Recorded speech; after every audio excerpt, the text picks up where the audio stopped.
Welcome to the Ready Room Podcast. I am your host, Josh. Unfortunately, we are missing a host today. My awesome and super pregnant wife is currently unable to be part of the stream. So I'm going to have to do this solo. However, I'm actually really excited about today's podcast topic because I think it's going to be slightly controversial for some people. Some people are going to greatly disagree with what I have to say today, but doesn't change the fact that I got to say it. I got to get my take on this out there. Today's topic is the M1A, commonly known as the Springfield M1A, although other companies do now make them. If you don't know what the M1A is, the M1A is a battle rifle style rifle that was basically an M14. So the M14 was a military service rifle, and the M1A is the civilian variant of that rifle. It is originally, it was only chambered in 7.62 by 5.1. But the M14 itself, the real military service rifle, was the shortest serving standard issue rifle in U.S. history. It only served from around 1959 to 1968-ish, and that's debatable, and we'll get into why that is here in a minute. But the M14 was originally designed to replace multiple weapon systems all at once. I think it was actually 7 weapons it was meant to replace all by itself. It was supposed to replace the M1 Garand, all of America's submachine guns, and all their bolt guns, including the 1903 Springfield and the 1917 Enfield. But before we go any further, if you're watching on YouTube, we would greatly appreciate it if you were to like and subscribe, possibly ring that notification bell if it makes you happy, if you want to get some, alerts when we're going live with these podcast recordings. I say we, but today it's just me, unfortunately. If you're listening on Spotify or other podcasting sites, please leave a review where applicable. I know a lot of podcasting sites don't allow you to leave reviews, which is a really interesting choice on their part. I don't truly understand it. But I wanted to get that out of the way before we get into the meat of this topic.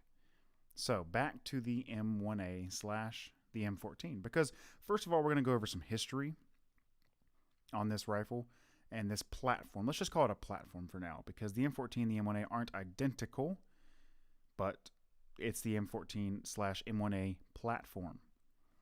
So last thing I said was that it was meant to replace 7 different firearms in the U.S. military as a single service rifle.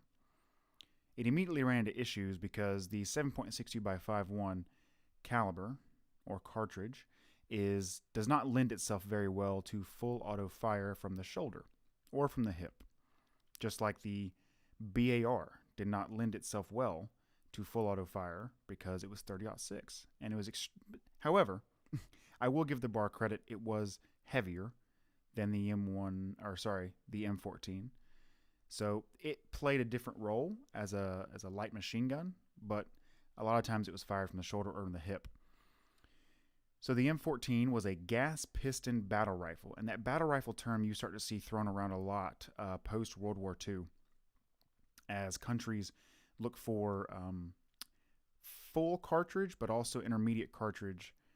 We call intermediate cartridges intermediate because they're less than the full power rounds, but I don't think by modern standards that 308 or 7.62 by 5.1 falls under the intermediate cartridge territory, because it's not a lot less powerful than 30-06. Now, there's definitely some differences. Oops, sorry about that. Definitely some differences. However, 308 is still pretty full power. It's pretty stout, okay?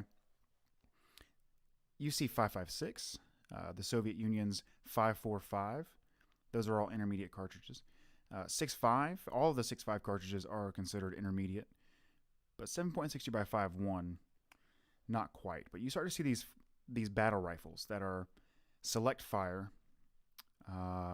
We're gonna call them full power cartridges for now, such as the FAL, the M14, the SCAR 17, or the Mark 17, whatever you'd like to call it. Those are all examples of battle rifles. So it's a gas piston battle rifle, originally solely chambered in 7.62 by 5.1, that served the shortest time in American military history as a standard issue rifle. I'm going to caveat that because we're going to get into some instances of it still being used, but not as a standard issue infantry battle rifle. In fact, it's still used to this day in DMR roles here and there. It's not as common now, but in the early days of Iraq and Afghanistan, it was the DMR. The Knights Armament platform, the AR-10 platform, and I'm spacing on the actual designation of that rifle in the military. I believe it was, now I'm not even going to say the wrong thing. I don't want to be incorrect about that. But the Knights Armament AR-10 platform became pretty popular later on. I think in my unit we called it the M110, and I could be misquoting, but I believe it was the M110 was the Knights Armament AR platform. But it was used as a DMR after it stopped being used as a standard issue service rifle. It only served from 59 to 68, and they immediately started replacing them with M16s, which a lot of you have some, I say a lot of people have interesting opinions on. Some disagree with the choice, some agree with the choice, but I don't think we can argue with the fact that the M4 is a very serviceable weapon, and this is the modern AR platform that is used in the U.S. military. I know it's not actually an AR, but you know what I mean. It's the Stoner design, the M16 derivative, the M4. That whole series of events came from them switching from the M14 to the M16. The original stock on the M14 was actually really, really nice walnut, which a lot of gunsmiths will know, it's really hard to beat a good walnut on a rifle. But eventually they noticed some really big issues, and they switched to birch for a short period of time. That's to cheapen things. And then they went to fiberglass because we learned lessons in places like Vietnam that wood warps extremely, extremely hard when you have that much heat and moisture on a regular basis. Over its very short service life, there are actually a lot of changes that took place. Some, like the stock changes some of the stock changes we brought up are an example of larger changes, and some were small and incremental, like handguard design changes. But there have been models like the Mark 14 EBR, which is a chassis system M14. There have been accurized models like the M21 and M25. And then in my opinion, the most interesting version is the M14E2, which is the Select Fire version. Now, it's not the only Select Fire version, but it was a really interesting design where they heavily modified it to make it more controllable during full auto. It had a different handguard. It had a different stock. It had a pistol grip. A lot of changes made just for full auto fire. But it still wasn't, even with all those changes, and it's a very ugly design, but it was just their attempt at making it work. It still didn't lend itself well to full auto fire. The system/platform, just like many other battle rifles, do not lend themselves very well to full auto fire. If you've ever held an M14 or a service rifle version of the M1A, just imagine if you fired full auto before, how that would feel with that system. It's not the easiest to hold standing from the shoulder at long lengths of time. Full auto makes it almost uncontrollable, almost completely uncontrollable. And I say almost because I know for a fact there's some guys out there that have spent months, years training to hold a full auto M14 completely straight. So I will not deal in absolutes, but I will say it is very, very hard to keep controllable in full auto. The M14's biggest issue to the military was its weight, the full auto issue we mentioned earlier, and we're going to bring up accuracy in a little bit, but that's a side note. It had a couple issues.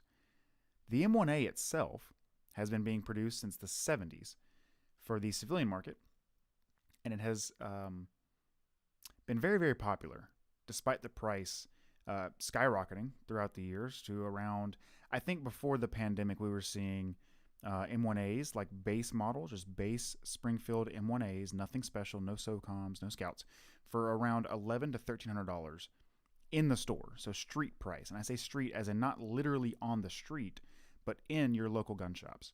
Because MSRP and street price vary wildly, especially when people refuse to pay $1,700 for that rifle, because that was MSRP. MSRP was closer to $1,700, but I've never ever seen someone buy one in the store until this year for more than, I think, $1,350, $1,400.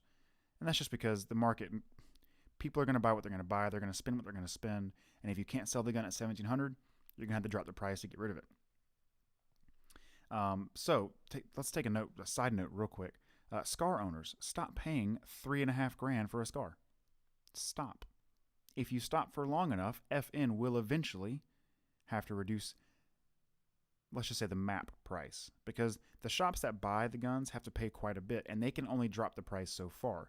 What you want is to hurt the sales, so they have to reduce the price enough to make it slightly more affordable for the shops to buy. Once the shops can buy them, they can drop the price a little bit as well.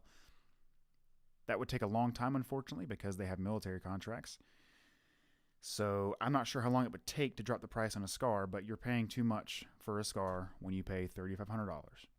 Or if you buy the SCAR 20S and you pay a much, much higher price. The M1A is now available in many different variations. As well as different brands other than Springfield. Different stocks, chassis, barrel lengths, and as of right now, there's one more caliber that I've seen. I've seen them in 6.5 Creedmoor. I haven't seen a factory M1A in another caliber other than 7.62 by 5.1 or 6.5 Creedmoor. I have seen other calibers, but those are custom jobs done by gunsmiths. I'm not sure if anyone else sells them in a different cartridge other than those two, but I would be interested to see I would like to see some 280 caliber M1As. I think that would be very interesting. So we're going to move on to the next section. That was just a very, very brief history of the M1A/M14 platform, because I think you need to understand that baseline knowledge before you hear the rest of what I have to say. If you want to hear something really, really interesting that I'm not going to go into today, you should go look up why the M1A, or the M14, my bad, was adopted by the U.S. military over the FN/FAL.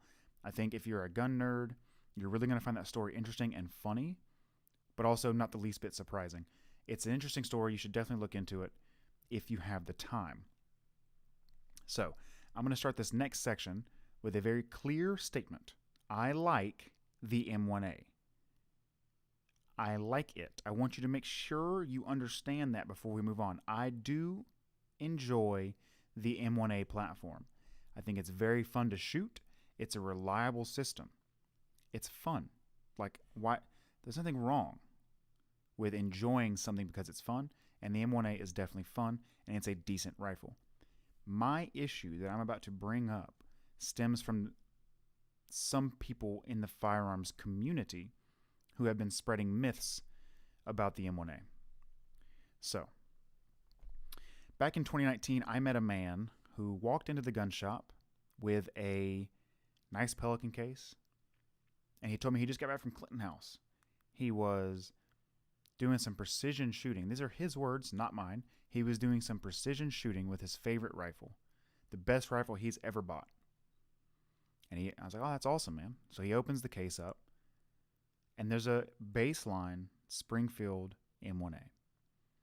Not a national match championship, rifle. Not a accurized, bedded rifle. This is a base model M1A. And I said, man, what have you done to this thing to make it so accurate? And he just didn't understand. He's like, what do you mean? It came this accurate. I was like, well, I don't know about that. I don't know if I trust the words you're speaking to me. You may have been hitting plates out to 500, 700 yards. I believe you. But when you say precision shooting, what do you mean? He's like, oh, it holds amazing groups. I was like, well, what kind of groups does it hold? He swore up and down he was holding half-inch groups out of his M1A. And that's when I knew right away he was lying. He was lying. It's just not true. Okay? I know that's a pretty absolute statement to make about someone that I had just met. I did end up meeting him more later as I worked at the shop longer, and he was definitely lying. But there are people in the gun community who are saying the M1A is a precision rifle. And that's not true. It's not even close to true. Precision is being able to hit the same spot multiple times.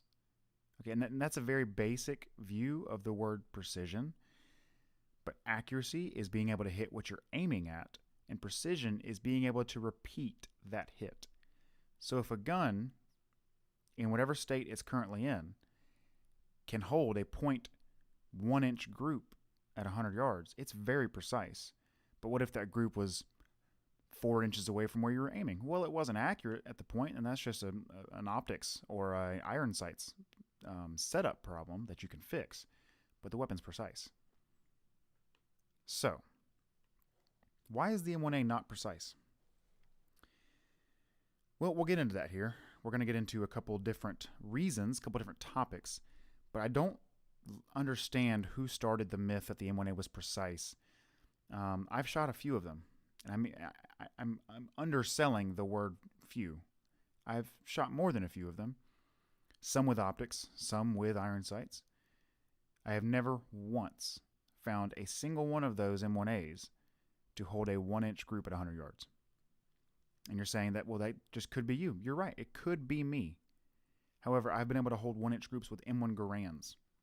Older, both the system and the actual weapon itself are older than the M14, but I have found on a consistent basis that the M1 Garands I have shot, I'm going to specify it, the M1 Garands I have shot have been more accurate and more precise. I'm going to stick to precise. More precise on average than the M14s / M1As that I've shot. So why is that? Well, it's a different system, guys. A lot of people think the M1 Garand is literally just an older version of the M14, and that's very close to true. It's not exact, though. You have to understand there are differences that are made.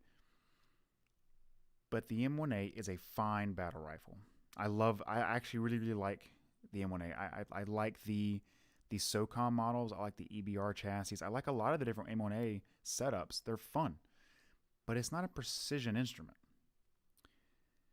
So this ugly can of worms that we're about to dive into it's not a popular opinion for some reason. I actually have a friend of mine that made a $100 bet with me that he could grab any standard base model M1A from Springfield and hold a 1 inch group with it. We haven't been able to find one because all the people I know with M1As currently either have aftermarket setups on them, they've been accurized, or they're just not the base model. They're the Scout or the SOCOM, which he doesn't believe is a fair platform to try to get that 1 inch group out of. And I agree with him. It's not a fair setup. So as soon as we find someone with a baseline M1A, we're going to try and see if he can get a 1 inch group out of it. We will film it because I'm willing to bet. Well, I already did bet. I bet $100 on it. I'm willing to guarantee that he's not going to be able to pull a 1 inch group with iron sights at 100 yards. So, if you're sitting here saying buy a base model M1A and you'll have a more accurate precision rifle than if you bought, let's just use Bergara B14 HMR for example, just in this hypothetical situation, you're wrong. But you're not only wrong, I think you're purposely lying. I think you want to further the agenda of the M1A. I think people want to make the M1A more and more popular, which there's nothing wrong with. The rifle is fun. If you want to buy an M1A, buy an M1A. Have fun with it. Enjoy your rifle. I think people should stop lying. So it is a nice idea, though, that you want to have a semi-automatic rifle that's very precise. But unfortunately, the M1A is just not that rifle. Like I said, I know my story is anecdotal. I know that me saying the M1 Garands that I've fired are more precise on average than the M1As that I've fired. I know that's anecdotal, but it's a non-zero number, guys. Like, it's not like there's just that one M1A out there that's going to solve all my issues. No, I've shot more than a few, and consistently less accurate than M1 Grands. Now, what would that mean if I found one that did hold it in 1-inch group? Well, that's a lucky gun. That's a rifle that got really lucky on the production floor and is doing well. And I think you should be super proud of having that lucky rifle. But aside from the anecdotal stories, let's get into some statistics. Well, it's not all statistics, but there are some in here. And I think this is kind of some data points that are really important. I know not all M1A owners are saying all this stuff, by the way. I know that. Like, don't think I'm just attacking M1A owners like I did Glock owners last week. Which we're going to have our own Glock episode as well. But that'll be a much more lighthearted episode, and I'm not really seriously crapping on Glock owners. It's a joke, guys. So the mindset it's still common. So it's not all M1A owners, but it's a common mindset. So if you're thinking of buying an M1A for a precision semi-automatic rifle, I want you to stop and just hear me out and then make your decision. So if you want to buy an M1A for the reason of having a precise battle rifle, why is the U.S. military's acceptable accuracy standards for the M14 5.5 inches at 100 yards? That is what is considered acceptable from the U.S. military, not the U.S. Army. Anybody that's ever used the M14, their acceptable accuracy standards at 100 yards was 5.5 inches group. And that's just from the data that I can find. I can't find every bit of data in the world, guys. But I know that the 5.5 inches thing is true. Now, the military is seeing different average groupings from different rifles. Obviously, no rifle is the same. And I'm finding from the data I've looked at that the average groupings across the board vary between 1.5 inches to 5 inches at 100 yards, which is a very, very large gap. If you think about it, 2 to 3 MOA would have been one thing, 3 to 4 MOA would have been one thing, but 1.5 to 5, I assume it was a pretty large amount of rifles that they were pulling groups from. But think about that. The average was from 1.5 to 5 MOA, not 1 to 5. So, I mean, you're not even seeing a 1-inch group. The biggest issue for the M14, and by that logic, the M1A, for accuracy is the traditional stock that it has, which is why you saw the EBR chassis get developed, other different fiberglass stock setups that were eventually bedded, and all these different modifications that they use to accurize, quote unquote, the M14 and M1A. Because it is actually possible to make an M14 pretty accurate and pretty precise. The term is accurize. I know I'm saying accuracy when I mean precision, but that's just kind of the common tongue at this point. It's a pretty tedious process to accurize that rifle, though, because if you're doing let's say if you're doing a chassis, you're going to see a pretty good improvement on an average basis. Let's say that, because some chassis might be messed up, some rifles themselves might be messed up. The chassis are an improvement. Lambo 805 says, does the AR-10 or whatever it is perform better than the M1A? And that's actually another interesting point. The M110, the Knights Armament AR platform that was used in at least the Army for a DMR, we actually saw very similar groups out of that specific rifle. Now, I've known guys who have had that rifle in the civilian market, and they've held sub-MOA groups with it on a regular basis. I've seen guys have had to return it twice to Knights Armament because it couldn't hold better than a 5 MOA group. That seems to be more like a quality control issue out of Knights Armament than the platform itself, which is also something to say about the Springfield. The Springfield M1A platform's quality control is not top of the line. And I will bring that up again later on. But you can 100% find AR-10 platforms that hold much better groups than 5.5 inches at 100 yards, although that's also not the standard of the M1A and /M14. It was just the acceptable standard. So the acceptable precision level. If it shot under that, it was good to serve, right? When you're accurizing an M1A or an M14, The best way to do it is to properly bed the rifle, which is a gunsmithing technique to give the rifle, the barreled action, a very sturdy and consistent bedding to mate to inside of the stock. So that's something that can be done. The gas systems can be tuned and timed, which is a really interesting process. It's not actually very difficult on that end. But there are some other things as well that go into quote-unquote accurizing an M1A. So you're working really hard to get this thing accurate. You've got a minimum, let's say before the pandemic, a minimum price that you've already put into it of, let's just say $12.50. We're gonna take a little bit of a mean or a median, whatever. Those words are complicated. I don't fully understand those ones. I know average, but the rest of them, it's been like so long since high school, I don't remember. Let's just round it between $1,100 and $1,300 to $1,200, $1,250, right? You've got that much money into it. Let's say you're holding a 2-inch group out of it. You wanted a sub 1-inch group, or maybe maybe you have a 3-inch group instead of a 2-inch group. Maybe you got on the worst side of things when it comes to production standards. You got to have it bedded, which, depending on your gunsmith, could cost a good bit of money, depending on how difficult it is for them, how experienced they are, the shop hour time they're charging. And then maybe you have them do the gas tuning, or you can do it yourself to if you're a hobbyist and not very experienced, you might have slightly less luck out of that. Having someone experienced do the gas tuning is pretty important. But I think you're going to come out of that no cheaper than $1,600. Okay, if you come out of that with an M1A, a base standard M1A. Remember, I'm saying this specifically because there are other versions of M1As that have better precision on a regular basis than the standard base model M1A. You're probably going to come out of there, if you can hold a 1-inch group out of it, closer to $1,500, $1,600 when all is said and done, not including optics. If you know how to shoot iron sights very well, then you're doing okay there. But if you have to get an optic because you're not very good at iron sights, or your eyes are just failing you, which happens over time, you're going to be spending a good bit of money. The M21 that everyone is going to point to when I'm talking about this, when they hear this later on or right now, which was the sniper variant of the M14 platform that the military used for a while, is a semi-automatic sniper / DMR.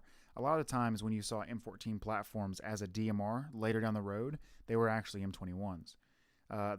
People will shout, "Oh, well, that thing was accurate. People loved that." Well, you guys got to think. The military literally took a lot of money and time to make the M14 more accurate, and that was the M21. So they did the same thing. They had to make the M14 more accurate to push it into that DMR / sniper role. And unfortunately, it didn't last. Think about it. Like nowadays, it's almost all AR platforms. For the DMR role, the semi-automatic role is moved into the AR-10 platform. And the sniper role is almost entirely bolt action. Almost entirely bolt action. We are seeing some really interesting bullpup semi-automatic sniper rifle systems popping up.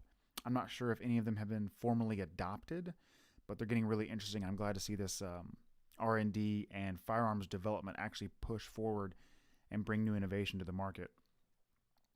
So even the sniper variant was heavily modified to make it more precise. I don't want to sit here and say that the M1A can never, ever, ever be capable of one MOA, because I'm sure there's some really lucky person out there that got an M1A off the line, paid $1,200, $1,250 for it, and it holds a 1-inch or 3/4 inch group. You got lucky, man. You got really, really lucky.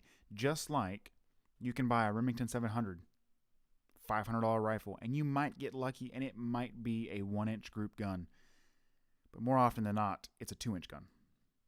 Because tolerances, guys, when you're manufacturing firearms on a mass scale, you're mass producing firearms, or anything for that matter, not just firearms, you do see a degradation of quality. The tolerances have to be loose enough to keep manufacturing moving, which means you see inconsistency. Quality control goes down just a little bit. And when you're a big company like Springfield Remington, your quality control isn't that good to begin with. I know that's going to hurt some feelings. My XD. Well, Springfield doesn't make your XD. Don't worry about it. So, if you heard all of that and you go, well, I still want an M1A just for the fact that I like the M1A, it's a fun platform. More power to you. I agree with you. Do it. Get an M1A. It's a fun platform. I like it a lot. It's a fun battle rifle. It's reliable, which I want to make sure I bring up again. It is a reliable system. It's a good system. Don't let anyone tell you the M1A is garbage. Okay, it's very, very fun. It's very reliable. It's just not precise from the get-go. Okay, the baseline's just not precise. So more power to you. Please go get the gun that you want, and you have fun with your own gun. It's yours. It's your money. Go get what you want and have fun. Don't let anyone guilt you because you bought something you wanted as opposed to something they wanted you to have. Okay?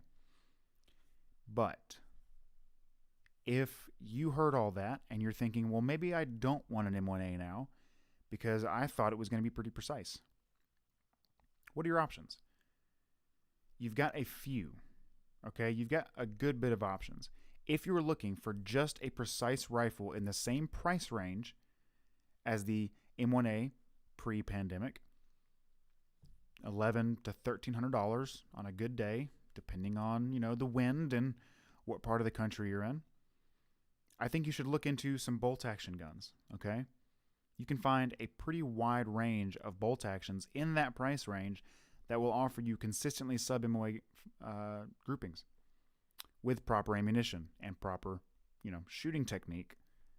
The B14 HMR by Begara is a fantastic rifle in that price range that I have been seeing nothing but consistent groupings out of. I have not seen a single person who has bought that rifle in a quality cartridge chambering and isn't able to hold one MOA out of it. 6.5 Creedmoor, 308. I saw someone else with another chambering, but I can't remember what it was, and I don't want to misspeak. But I'm seeing very consistent precision out of those B14 HMRs, and there's something to consider. There are others as well that I will not specifically name because I have not shot enough of them, seen enough of them, heard enough of them to tell you you're going to get that sub-MOA groupings out of them. But you can go ahead and Google some companies who will literally advertise on their rifles sub-MOA guaranteed. Okay? If you can get guaranteed sub-MOA for around $1,100 to $1,300, then hopefully that will scratch the itch that you're looking for. Okay? But if you don't want a bolt gun, if you're like, well, I still want to go semi-auto, you still have some choices, but you need to buckle up because you may not like them. So if you're looking for precision and semi-auto, okay, as much as I really, really do not like to give this firearm platform any advertisement whatsoever, the SCAR 20S is supposedly capable of sub-MOA groups at 100 yards, although I cannot attest to this. I'm reporting to you what I have heard from reputable sources, okay? I don't know if I believe it myself. I am hearing that the 20S is getting sub-MOA groups at 100 yards on a regular basis with proper match ammo, some reloaded ammo. But why in the world would I want to pay $43 or $4,500? Guys, I could buy so many guns with that. So many guns with $4,500. The SCAR platform has only been getting more expensive for the past 10 years. Okay? Consistently getting more expensive. Every single year the price increases on almost all FN products. Okay? And that's a really bad business habit, okay? 10% is more than the inflation adjustment that most companies do on a yearly basis. That's a lot. I think they're averaging 10% increase. It could be 5 to 10% per year. I'm sure it depends on the platform and the company, but FN increases on their prices every single year, and the SCAR is outlandishly expensive. The SCAR also has some downsides. So let's say you do buy the $4,500 semi-automatic precision platform, supposedly and allegedly. I can't prove it, okay? But there are known issues. The SCARs beat optics to death, okay? You have to get a SCAR-rated optic if you want to, make sure you don't waste $1,000. Make sure you get an optic that can take the brunt of the operating system that is the SCAR. It's got a reciprocating charging handle. That's a big no-no for me. Just right off the bat, big no-no. Not a fan of reciprocating charging handles. Um, it is ambidextrous, so you can swap it to the other side to get it away from your thumb. But then you have to train using your charging handle on the other side. That's just a manual of arms issue that anyone can take care of given enough ammo and time. But there are some pretty big downsides to this car. You could look into Fulton Armory M1A platforms. So I know I've been ragging on the M1A for a long time this episode, but the Fulton Armory rifles that are substantially more expensive than Springfield's offers, I'm hearing much better accuracy out of. Now, I don't exactly know if they're going in there and betting their rifles. A lot of them are historically accurate rifles, so they're more closer to the way they would have been issued in Vietnam, early Vietnam, and Korea. I'm not entirely sure what their process is, but I'm hearing a lot better precision results out of the M1As offered by Fulton Armory. Now, you're going to pay for that increase. I mean, I know for a fact the quality control is better. I already know that right off the bat. So you're paying for quality control for sure. I was unable to find consistent grouping research on Fulton Armory's M1As. I've been hearing good things. I've seen them shot out to 800 yards on a regular basis. I just can't attest to the groupings you're going to get out of them. Okay? So unfortunately, despite the price, I can't tell you how much that price increase is worth, which is unfortunate. I really tried to find some consistent data on Fulton Armory's M1As, and they offer a big lineup too. They don't just offer the service model. They offer a couple different models. Unfortunately, they are pricey. So you could also build an AR-10 of your own, or buy a completed AR-10, which I actually will recommend buying an AR-10 setup over building for any new firearms owner or new hobbyist. Okay, AR-10's tolerances and their alignment is not standardized across the board. A lot of the parts are not standardized like AR-15s are. AR-15s are really plug-and-play adult Legos. AR-10s are a little more nuanced. Okay, when you start getting into gas tubes, gas blocks, barrels, the upper to lower receiver fit, you start combining just random companies together, just whatever you can get your hands on, you're going to find issues. I guarantee you, you're going to find some fitment issues, probably some accuracy issues as well as reliability issues. Building an AR-10 is much more difficult, which is interesting. It's just an upscaled AR-15, but the market and the industry hasn't standardized the tolerances and the measurements and the specifications. So that one's a little more hit or miss, but if you do your research ahead of time, you plan it out, and you really think about what you're going to put together with that, you can find enough information to get you a really reliable system. It's going to take you some time, some research. It's going to take some effort on your part. But if you buy one already assembled, well, you've got a warranty on most cases. There's a pretty big range of prices of the AR-10 platform. Palmetto State Armory is offering very affordable options, and their newest generation, I believe it's Gen 3. I could be wrong, it could be Gen 2, but their newest generation of the AR-10 platform from Palmetto State Armory has been getting excellent reviews, excellent grouping averages on a regular basis from the big influencers and the guys that are sent rifles to test. They're finding pretty good results out of that. So that's something to look into. Do your own research as well. I'm not going to tell you what to buy, but these are options. You can also look at the high end, like Knights Armament, the ones who supply the U.S. military with the AR-10 DMR platform. However, like I said, I have also seen a personal friend of mine who will be on the show eventually. He will come here and talk about some things. He actually had a Knights Armament AR-10 platform and had to send it back twice because he was getting 3 to 5 inch groups at 100 yards out of it with solid ammo. And this guy can shoot, by the way. I know this guy personally. I know he can shoot. And he sent it back to Knights, and they said we didn't find anything wrong with it. That's a really worrying thing, I've also heard the same exact thing from Army buddies of mine. The one we had at our unit wasn't that bad. I think we were able to hold 2 to 3. I may have misspoken earlier when I said that. I meant to say that people in the Army are finding issues here or there. Ours wasn't that bad, but my buddy, man, he could not get good groupings out of it, and he just sold it. I mean, he couldn't What are you going to do with that? 5 MOA is unacceptable, especially in anything past 2015. Seriously, anything past 2015, anything less or anything more than 1.5 MOA out of a modern rifle is just unacceptable. For a battle rifle, I honestly would be fine with 1.5 MOA. That's a serviceable rifle. I wouldn't be okay with 5.5. But 1.5 out of a battle rifle, or even just a truck gun that's 12 inches, I'd be fine with 2 MOA out of that thing. 2 MOA for a truck gun, as long as you don't engage anything further than you reasonably can with that rifle, you should be fine. Same thing with the battle rifle. You got a really strong cartridge there. 1.5 MOA would be fine, especially out to 500-600 yards. You're gonna hit what you're aiming at, as long as you're a good shooter. Or you could buy an M1A from Springfield and just put the money in it. Put the money into it. Accurize it if you want to. You could put the effort in. I had a gunsmith instructor back in the day that was seeing half MOA out of his M1A that he accurized. Now, I don't remember if his was a Springfield Armory or a Fulton Armory. Honestly, cannot remember which one it was.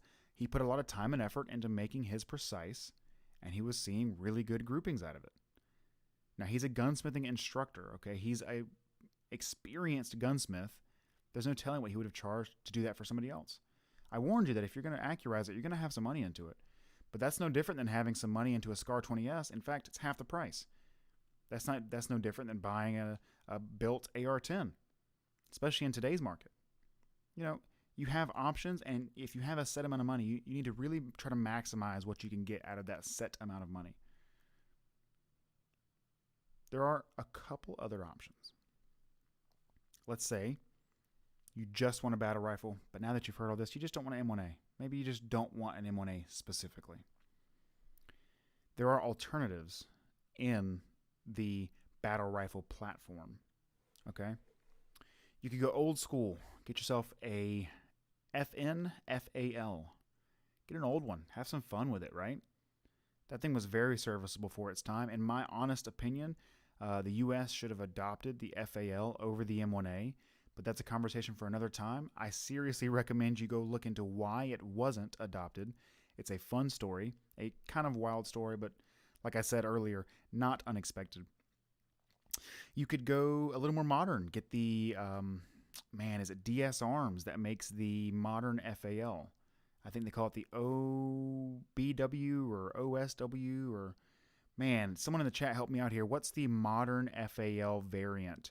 That's it's modular. You got nice rails on there like Keymod or M-Lock. You got collapsible or foldable stocks. That's DS Arms is really interesting. That's pretty expensive as well, but it's definitely a cool platform. I'd love to have one someday.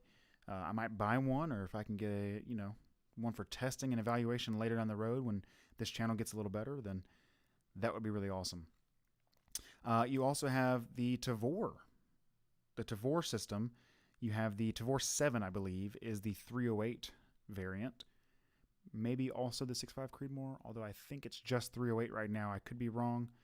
SA58, but OSW. That is the modern FAL. Thank you so much, Lambo805. That is the new FAL, modernized FAL by DS Arms. Appreciate you. That's a really cool system. You guys should look into it. If you got some extra money to spend, maybe you got some stimulus cash, just check it out. If you like the FAL system, look at it. The Tavor in 308 is really interesting. Much shorter battle rifle than any others on this list because it being bullpup. You really get to save some length there, which maybe moves that battle rifle into a more flexible position because you can probably clear rooms a lot easier with that. I guarantee it's not probably. You can clear rooms easier with a bullpup 308 than you could an M1A or a full-length FAL. That was a really interesting option that you have to look into, see if it fits your needs, and you definitely have to do some more training and get better manual of arms with something you've never used before. Okay, that's a completely different reloading movement, and field stripping is a little more difficult out in the wild. So that's something that you have to look into and see, is it worth it for me? But I really, really think it's interesting. Always get the Desert Tech MDR in 308. I don't think it's the MDW, it's the MDR. That is an interesting option as well. I was going to bring that up next. Thank you, chat. But There have been a lot of issues with the MDR in recent history. However, they have been doing a very good job of listening to the reviewers and the influencers who have been testing their rifles the most and really putting rounds downrange and finding the issues that rifle has. As far as I know, lately there haven't been any more major issues. I think it's a really interesting rifle as well. I might take the Tavor over that one only because it's had a longer time with less issues. I think it's also cheaper than the MDR, but the MDR is interesting. It has a lot of benefits. You guys should check that out as well. It's another bullpup rifle that is more modern and recently developed in the past. I'd say they probably started that like 8 or 10 years ago. They've been working on that rifle for a long time, but it's actually come to fruition a little later. But those are just some options you guys could go for if you're looking for a battle rifle. Or like I said earlier, if you get a bolt gun in that $1,100 to $1,300 range, you could get a really precise option for about the same money. It's just not semi-automatic. Okay? But honestly, guys, semi-auto, gas-propelled systems and piston systems and all these different, semi-automatic systems, they struggle a little more when it comes to precision. It's just the nature of the beast. With bolt actions, when you have a really precise and tight tolerance bolt action, there's so little moving parts. I mean, when you pull that trigger, almost nothing happens. Firing pin hits the primer, gun goes boom, and as long as everything's made properly, it's accurate. It's precise. But that's because of how little has to happen to make that system work. The less moving parts, the better. The tighter the tolerances, the better. When you start getting into semi-automatic platforms, the tighter the tolerance does not always mean the better, okay? Because the tighter the tolerance, the more room for failure when something ingresses into that system. I know a lot of you have held 1911s that are the tightest tolerant thing you've ever held. It's just slick as snot, and it's so smooth, and it's just perfect. I love 1911s. I don't buy 1911s like that because as soon as, now that's not always going to be true. I may buy one day, but the 1911s I have, I like a little bit of slop. And I don't mean sloppy, really sloppy guns. I just mean they don't need to be so tight in their tolerances that I can't move any part. Because when stuff ingresses like sand or dirt, it ingresses into that system, it shuts it down. It has to have somewhere to go. There's a sweet spot between too loose and too tight. So a lot of guns, they shoot great. You take them to the range, you shoot them, clean them, no problem. But that exact gun in a SHTF situation where you don't have the time to clean it after 50 rounds or 100 rounds, it runs into issues further down the line with more carbon, more dirt, more exposure to the elements. It tends to shut down. So there is a sweet spot, and that's why semi-autos have a little less easy time being precise. That's not always the case, but it's a very consistent case. I really appreciate you guys listening to my spiel. I'm going to end it with the same statement that I started it with. I like the M1A. I promise you I do. I will eventually own an M1A. I haven't because there have been more important things on my list to buy, and it's just a nicety. It's something fun to have. It wouldn't work its way into any of my systems, any of my setups. I have a couple setups right now, and the M1A wouldn't replace any of them. So it's not a priority. One day I'll get it, though. I really like it.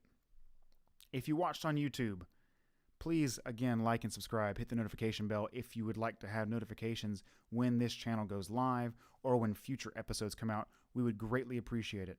I can't tell you how much it helps for me to just ask you to like and subscribe if you did like the content. We normally have a co-host. My awesome wife is normally here. We are going to have guests come on later. There's more coming for this channel. This podcast will go on for a while. We have a lot of topics to talk about. I already have 20 episodes planned out. Remember, if you like this podcast and want to suggest some content ideas, episode ideas, please, if you're on YouTube, drop them in the comments. If you're not on YouTube and you're listening through Spotify or other podcast sites that this is also on, send me an email at tbrgunworks@gmail.com. Send me an email with topic ideas. And if we like the topic ideas and we choose to use them, we will give you credit in the episode. You will be credited for your assistance in making things happen. We really appreciate you guys. Anyone who watches, thank you so much. Can't wait to see you guys next time. Take care. Believe in the Second Amendment, and we will see you guys next time.